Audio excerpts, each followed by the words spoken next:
Cerita diawali dengan memperlihatkan aksi brutal seorang pria bernama Choi, pembunuh bayaran paling dicari karena bisa menghabisi target hanya dalam waktu kurang dari 5 menit. Dikenal sebagai sosok yang senyap tanpa jejak, bahkan tidak ada satupun klien yang mengetahui wajah aslinya.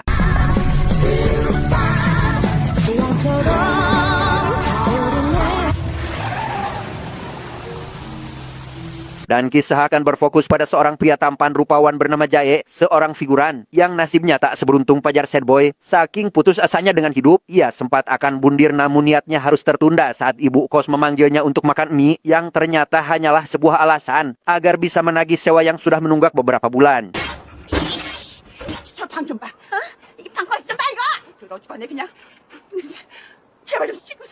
Karena disebut bau oleh si ibu kos, Jae memutuskan mandi ke pemandian umum sebelum kembali melanjutkan aksi bundirnya. Yang sesampainya di sana, ia tak sengaja melihat Choi yang dari jam tangannya saja terlihat seperti orang kaya. Namun karena Jae yang sudah tidak peduli apapun selain bundir pun langsung memutuskan untuk mandi saja. Yang di tengah mandinya itu tiba-tiba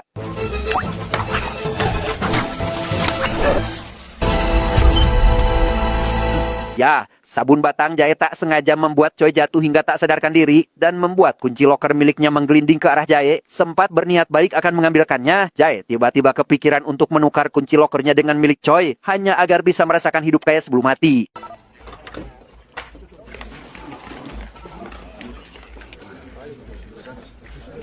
Selesai mandi, Jae buru-buru memakai pakaian milik Choi lengkap dengan jam tangan dan kacamata mahal. Tanpa sedikit pun rasa malu, ia menggunakan uang milik Choi untuk membayar tunggakan sewa dan semua kasbonnya ke swalayan. Menggunakan mobil mewah yang belum pernah ia kendarai, Jae jauh lebih percaya diri dan seketika melupakan niat awalnya yang ingin bundir. Dan mumpung masih punya uang, ia pun memutuskan menemui wanita pujaan hatinya. 여기서 뭐해?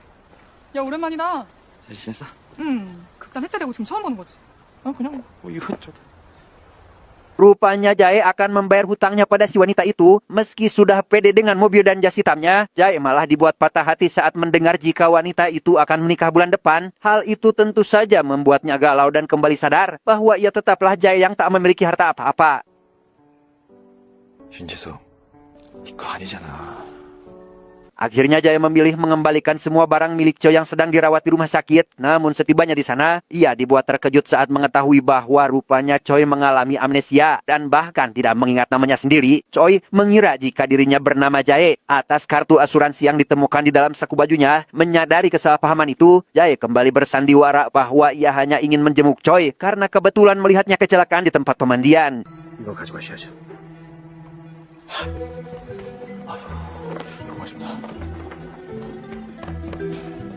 Masih berupaya mengembalikan barang milik Choi, Jae memutuskan pergi ke rumahnya dengan harapan bisa bertemu keluarganya. Karena selama ini ia hidup di kosan sempit 2 petak, Jae merasa jika Choi adalah orang kaya yang tinggal di sebuah apartemen termewah di kota itu. Namun setelah cukup lama melihat-lihat sekeliling, Jae benar-benar tak menemukan tanda-tanda kehidupan di rumah ini. 궁전이네. 뭐야 여기? Di ruang ganti, Jae menemukan seragam aparat seperti polisi atau tentara, lengkap dengan sarung tangan dan mantel yang cukup membuat Jae penasaran dengan apa sebenarnya pekerjaan Choi selama ini. Melihat layar TV besar dan sofa empuk, Jae mulai nyaman bersantai sambil menonton tayangan wanita yang sedang melakukan gerakan yoga. CCTV 같은데 누구세요?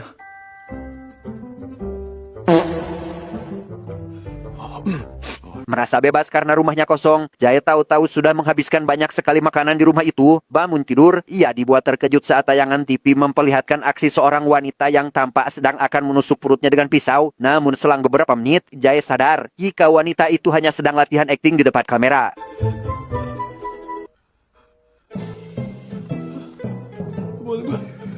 Bosan menonton TV, Jae merasa lapar hingga mulai mencari-cari makanan. Namun saat membuka sebuah kaleng, ia menemukan gulungan uang gepok yang kemudian langsung digunakan untuk memesan GoFood. Dengan uang tersebut, selesai dengan urusan perut, ia bermaksud menikmati sebotol anggur dari etalase. Dan tepat saat ia menarik botolnya, tiba-tiba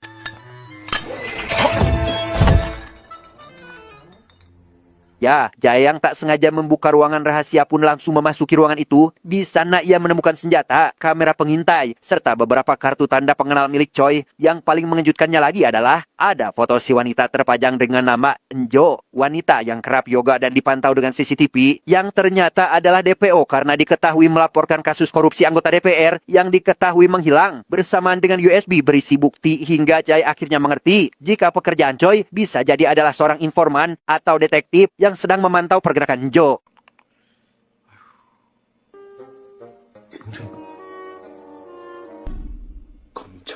Sadar jika pemilik rumah alias Choi amnesia, Jaya pun berniat baik dengan akan membantunya mencari Enjo dan membawa USB bukti tersebut. Melihat seorang kurir menuju kamar Jo, ia pun sadar jika Enjo ternyata ada di apartemen yang sama, yang dengan menyamar sebagai teknisi wifi, Jaya segera mencari tahu lokasi rumah Enjo saat itu juga.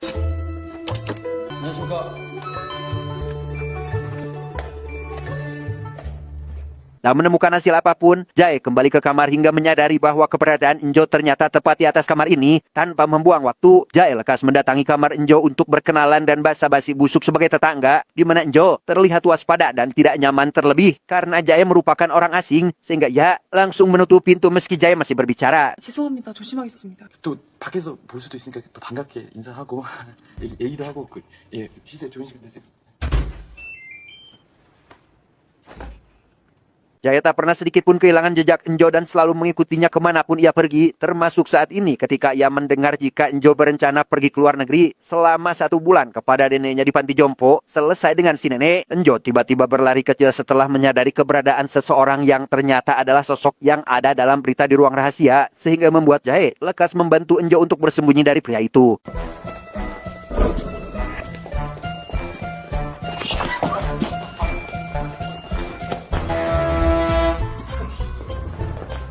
Saat sedang bersembunyi itulah, Jaya kembali memperkenalkan diri hingga membuat Enjo semakin heran dan curiga dengan apa sebenarnya tujuan dari Jaya ini, karena akhir-akhir ini Jaya tampak selalu mengikutinya kemanapun.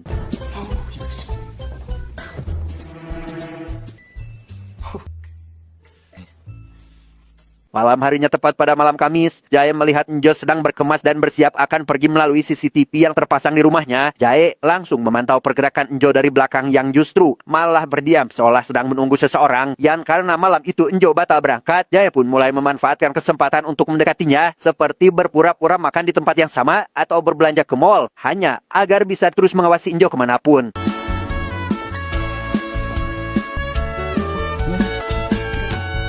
Sama seperti malam Kamis sebelumnya, Jaya sudah tahu Enjo akan membawa koper dan menunggu seseorang di pinggir jalan, sosok yang entah siapa karena sampai sekarang tak kunjung mendatanginya. Sehingga saat Enjo kembali pulang, Jaya pun berpura-pura seolah tak sengaja berpapasan dengan Enjo hingga memaksanya untuk membantu membawakan koper milik Enjo. Meski sebenarnya ia sudah menolak sehingga...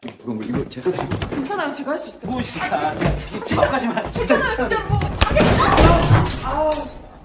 Ya, Jaya justru membuat koper Enjo berantakan hingga membuatnya kesal. Meski begitu, Jaya belum menyerah dan mulai menjalankan cara lain untuk mendekati Enjo, yaitu dengan rutin memberikan hadiah-hadiah kecil di depan kamarnya yang lama-kelamaan membuat Enjo mulai luluh sehingga bersedia saat Jaya mengajaknya nonton film di tangga apartemen, bahkan makan malam romantis di restoran mewah.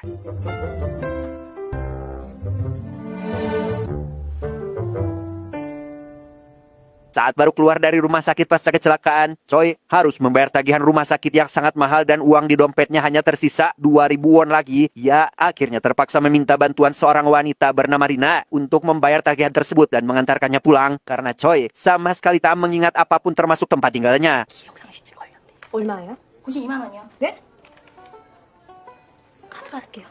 Di perjalanan, Rina sempat bertanya kepada Choi masih mengingat namanya atau tidak. Namun Choi mengaku hanya tahu namanya lewat data pada kertas asuransi yang ditemukan pada suku bajunya dengan usia masih 32 tahun. Yang hal itu tentu membuat Rina ragu karena wajah Choi terlihat jauh lebih tua dari usianya. 84년 대박. 32살입니다. Setibanya di rumah, Choi dikejutkan dengan kondisi rumah yang sangat berantakan dan bau. Ia sama sekali tak mengingat apapun, bahkan merasa asing dengan setiap sudut rumahnya itu. Dan yang membuatnya semakin bingung adalah ada seutas tali yang tampak disiapkan untuk bundir. Membuatnya heran dengan apa alasan yang membuatnya ingin melakukan hal itu.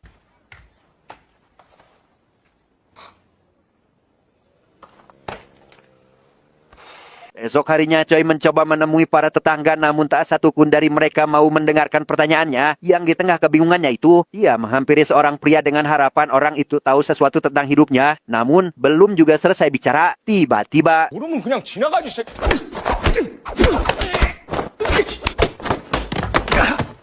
ya, tanpa si pria sadari, Choi memiliki kemampuan bertarung yang luar biasa hebat, refleks cepat, dan serangan layaknya seorang profesional. Naluri lamanya sebagai pembunuh bayaran tentu masih ada meski sedang amnesia. Hingga setelah pertarungan usai, Choi justru kebingungan dengan apa yang baru saja ia lakukan, hingga membuat si pria yang dihajarnya ketakutan.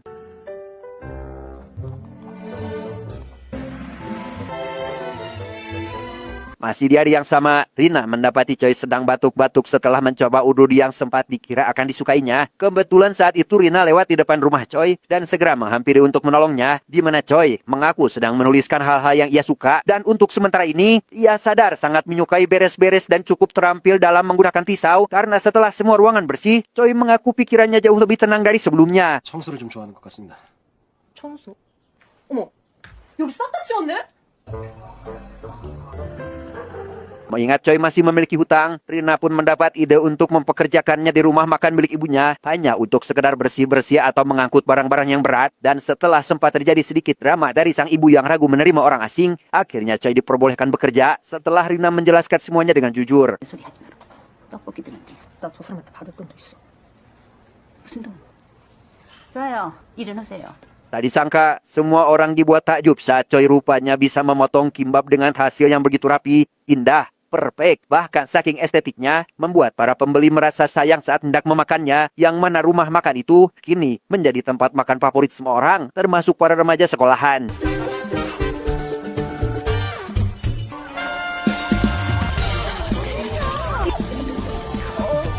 Di rumah, Choi tak sengaja melihat kalender dengan satu tanggal yang ditandai seolah ada janji atau acara penting. Saat hari itu tiba, ia pun pergi ke lokasi yang tertulis di kalender dan bertemu dengan seorang pria yang memintanya untuk segera naik ke dalam mobil rombongan tanpa tahu akan kemana tujuan dari mobil ini. Namun si pria mengaku akan bekerja seperti biasa.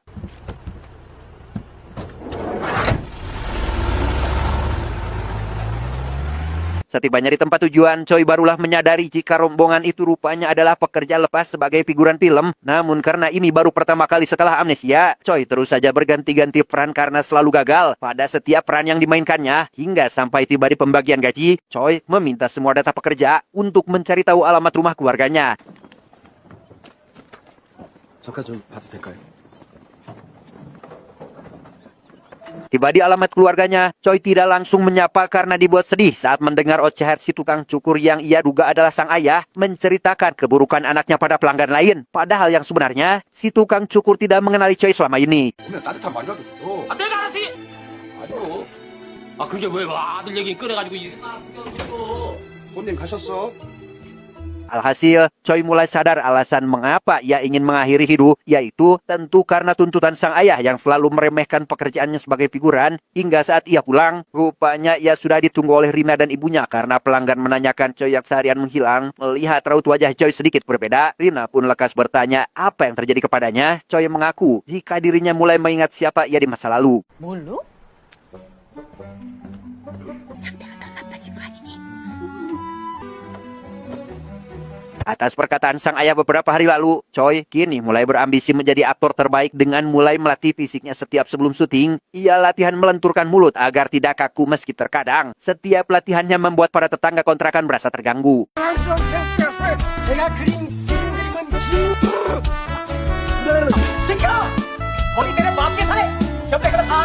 Tiba di hari syuting, Choi mulai merasa jauh lebih percaya diri dengan kemampuan yang sudah ia latih selama ini. Di lokasi, salah satu tim kreatif mengumumkan bahwa mereka membutuhkan seseorang yang bisa melakukan adegan perkelahian. Dan saat tim menanyakan siapa yang berani mencoba lebih dulu, Choi yang menganggap ini sebagai peluang pun langsung mengangkat tangannya untuk mencoba sehingga...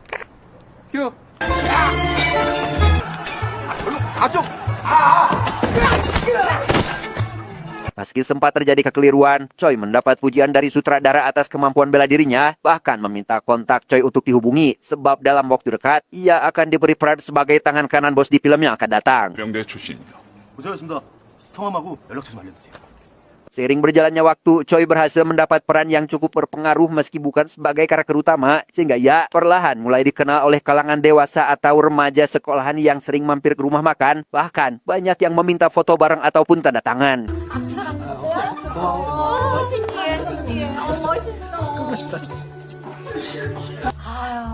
Kembali pada Jae, ia memberanikan diri mengangkat salah satu ponsel di ruang rahasia yang tiba-tiba berdering, yang dalam panggilan itu, seseorang menanyakan kapan tugasnya akan selesai. Namun karena Jae tidak tahu apa-apa, hanya bisa terdiam sebelum akhirnya menyetujui permintaan si penelpon yang mengajaknya bertemu. 예, 받아봤어요. Pada pertemuan itu, Jae merasa bahwa Choi memiliki pengaruh yang tak biasa. Orang yang mengajaknya bertemu ternyata adalah para pejabat yang diketahui terlibat dalam kasus korupsi. Dan dari setiap percakapan yang ia dengar, Jae menyadari bahwa Choi bukanlah detektif, melainkan pembunuh bayaran yang ditugaskan untuk menghabisi Injo atas suruhan si pejabat karena memegang bukti korupsi mereka. Sehingga dengan semua itu, ia berniat menggagalkan rencana Choi sebelum ingatannya kembali. 연락드리겠습니다.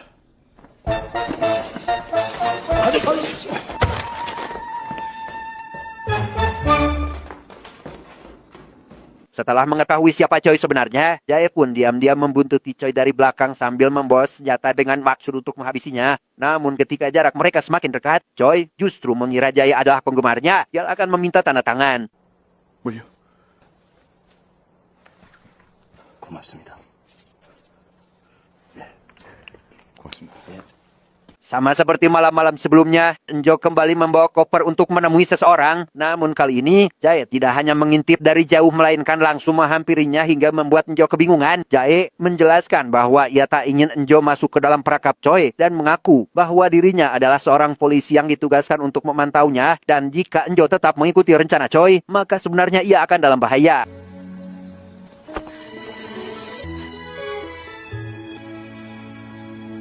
Pertemuan Jae dan Enjo pada malam itu rupanya diam-diam disaksikan oleh para pejabat yang akan menghabisi Enjo, di mana seorang pimpinan pejabat memarahi semua anak buahnya karena dianggap salah dalam memilih pembunuh bayaran yang malah baper dengan targetnya sendiri, sehingga ia meminta mencari pembunuh bayaran baru untuk menghabisi keduanya. 여러분들도 무사하지 못합니다. 저 아시죠? Para pejabat itu memiliki kandidat atau jagoan mereka masing-masing dalam memakai jasa pembunuh bayaran. Namun setelah mereka menghubunginya, setiap pesan yang dikirim rupanya masuk ke beberapa ponsel milik Choi di ruang rahasia. Sehingga terungkaplah jika Choi memiliki banyak identitas palsu untuk pekerjaannya tersebut. 동성로 파일 부탁합시다. 성민을 하고 있는데 국내 사람은 좀 위험하다고 몇 번을 얘기해요. 참. Berkat amnesia dan hadirnya sosok Rina, Choi kini berubah menjadi pribadi yang hangat hingga mengajak Rina dan keluarganya untuk bertamasya. Dan untuk pertama kalinya, Choi benar-benar merasakan ketenangan yang tak pernah ia temukan di masa lalu.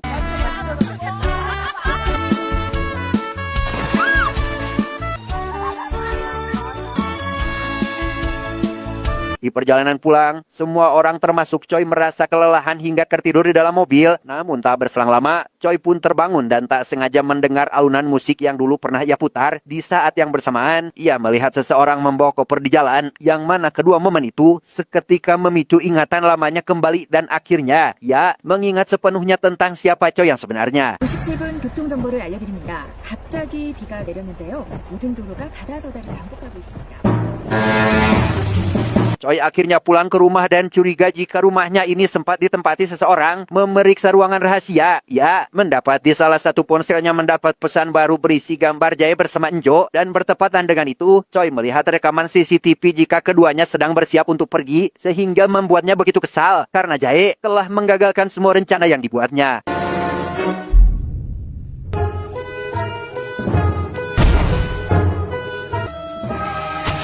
Choi langsung mendatangi Jae dan Enjo di apartemen baru mereka. Tanpa basa-basi, ia memarahi Enjo karena telah keluar dari tempat persembunyian yang sebelumnya sudah ia persiapkan, di mana Enjo berusaha membela diri karena Choi tak kunjung menghubunginya. Sementara Jae yang masih belum mengetahui apapun, mencoba memperingatkan Enjo agar segera pergi. 이 사람한테 은주 씨 죽이라는 의뢰를 했다니까요. 그렇게는 못해요. Akhirnya Choi pun mengaku bahwa ia memang seorang pembunuh bayaran tapi tak pernah benar-benar menghabisi targetnya. Ia akan membiarkan mereka kabur dan memulai hidup baru dengan identitas berbeda. Sementara Choi sendiri akan tetap menerima bayaran penuh dari klien, di mana semua target harus tetap diawasi agar keberadaan mereka tidak ketahuan, yang membuat klien akan menyewa pembunuh lain. Dan alasan mengapa Enjo selalu pergi setiap malam Kamis adalah untuk membawanya kabur ke luar negeri, dan latihan yang sempat disalahartikan adalah bagian dari rencana agar Enjo bisa berpura-pura mati pada malam eksekusi. 자, 이제 떠날 준비합시다. 그 방법밖에 없어. 싫어요. Para klien rupanya sudah menyewa pembunuh lain untuk menghabisi Enjo dan Jae. Namun untungnya klien itu masih memakai jasa Choi dengan identitas yang berbeda, dengan menawarkan bayaran 1 miliar untuk menyingkirkan keduanya. Sehingga Choi pun mulai menyusun rencana baru demi membalikan keadaan. 그 사람들이 저뿐만 아니라 이 사람도 노리고 있다면 저희 둘 다 해결해 주세요. Singkat cerita, Choi mulai melatih Jae dan Enjo agar mereka bisa berpura-pura tewas saat hari itu tiba. Berlokasi di sebuah gedung terbengkalai, mereka menyiapkan semua peralatan mulai dari pisau khusus yang bisa ngelelep tanpa melukai, serta pelindung perut yang dilengkapi cairan ontan berwarna merah agar sandiwara mereka tampak seperti nyata. 사라지게 된 거예요. Karena Choi sudah lama tak pernah datang lagi ke rumah makan, Rina pun menemuinya yang sedang menyusun rencana pelariannya. Menyadari jika Rina merasa keheranan dengan tampilannya saat ini, Choi pun mengaku bahwa ingatannya telah kembali dan mengatakan jika kebersamaan mereka hanya sampai di sini saja, sehingga hal itu tentu membuat Rina kecewa dan lekas meninggalkan Choi saat itu juga.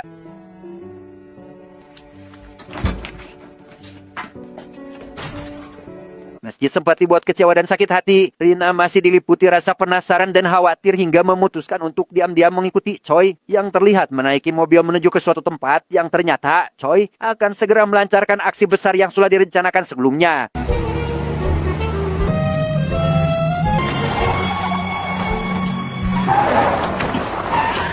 Di tempat itu, para klien yang merupakan komplotan koruptor akan menyaksikan langsung bagaimana target mereka akan dihabisi. Sesuai rencana sebelumnya, Jae akan memulai aksi dengan menghabisi Enjo terlebih dahulu dan menyembunyikannya di balik tempat yang sudah disiapkan.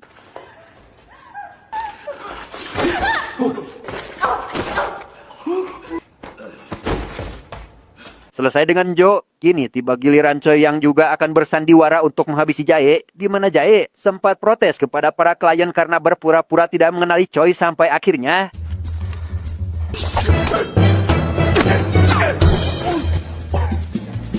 di tengah pertarungan itu, mereka semua dikejutkan oleh kemunculan Rina yang tiba-tiba muncul ke tengah pertempuran, menanyakan apa yang sedang Choi lakukan di sini. Tak ingin seluruh rencana ini gagal, Choi langsung menarik Rina dan berjanji akan menjelaskan semuanya nanti. Tapi tiba-tiba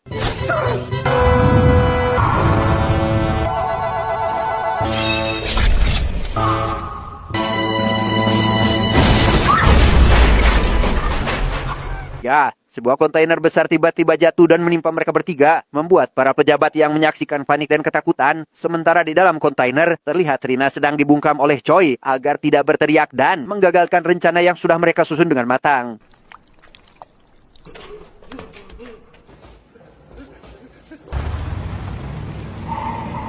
Setelah para pejabat pergi ketakutan, mereka akhirnya keluar dari dalam kontainer dengan Jae yang langsung memeriksa kondisi Enjo. Sementara Choi mulai menjelaskan semuanya kepada Rina tentang siapa ia sebenarnya, termasuk fakta bahwa ia ternyata adalah kelahiran tahun 71 yang bahkan lebih cocok dengan ibunya Rina. 45이요.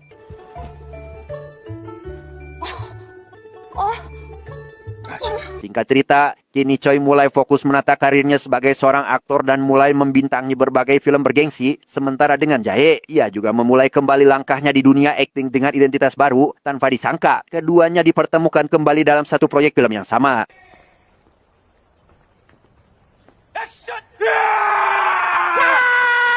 Tamat, endingnya sangat